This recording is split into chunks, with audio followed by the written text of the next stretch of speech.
नमस्कार, मैं अंजना और आप देख रहे हैं न्यूज सर्कल। आइए बढ़ते हैं आज की बड़ी खबर की ओर। यूपी के 20 शहरों में बेमौसम बारिश, फसलें बर्बाद। कौशाम्बी में 1000 कुंतल धान भीगा, भावुक किसान बोले कुछ नहीं बचा। यूपी में तूफान मोंता का असर दिख रहा है। वाराणसी, बलिया, मऊ समेत 20 शहरों में सुबह से रुक रुक कर बारिश हो रही है। गाँव में खेतों में लबालब पानी भर गया है। कटी पड़ी धान की फसल बर्बाद हो रही है। बलिया, मऊ समेत तमाम जिलों में बारिश किसानों के लिए आफत बन गई है। कौशाम्बी में 1000 कुंतल धान भीग गया।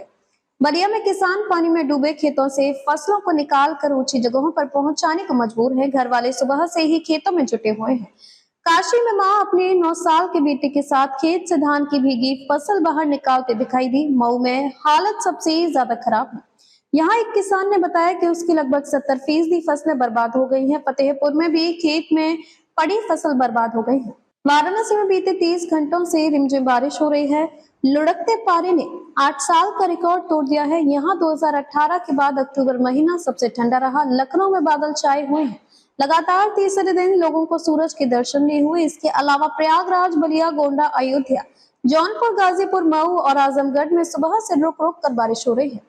आईएमडी ने आज शुक्रवार को 18 जिलों में गरज चमक के साथ बारिश का अलर्ट जारी किया है। हालांकि चक्रवाती तूफान मोंथा अब कमजोर होकर लो प्रेशर सिस्टम में बदल गया है। ऐसे में इसका असर कल तक यानी 1 नवंबर तक देखने को मिल सकता है। कल पूर्वांचल में भारी बारिश हो सकती है। 30 से 40 किलोमीटर प्रति घंटे की स्पीड से हवाएं चलने का अनुमान है। बारिश धान की फसल के लिए नुकसानदायक। बारिश और तेज हवा का असर धान की फसल पर पड़ा है। कहीं धान की फसल कटने को तैयार है तो कहीं कटकर सूखने के लिए खेत में पड़ी है। ऐसे में कई जिलों में तेज हवा से खड़ी फसलें गिर गई हैं। कई जगह खेत में कटी फसल भीग गई।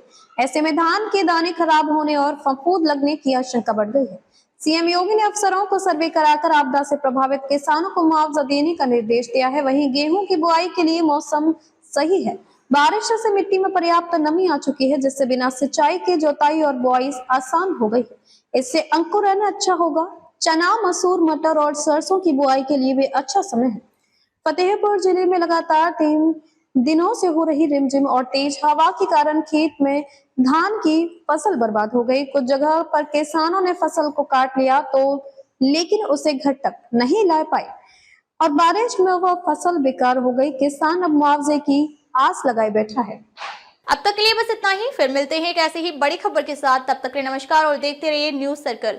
अगर आपको वीडियो पसंद आई हो तो लाइक करें व शेयर करें। ऐसे लेटेस्ट अपडेट पाने के लिए बेल आइकन प्रेस करना ना भूलें। अगर आप हमें फेसबुक या फिर इंस्टा के माध्यम से देख रहे हैं तो हमारे पेज को फॉलो जरूर करें। धन्यवाद।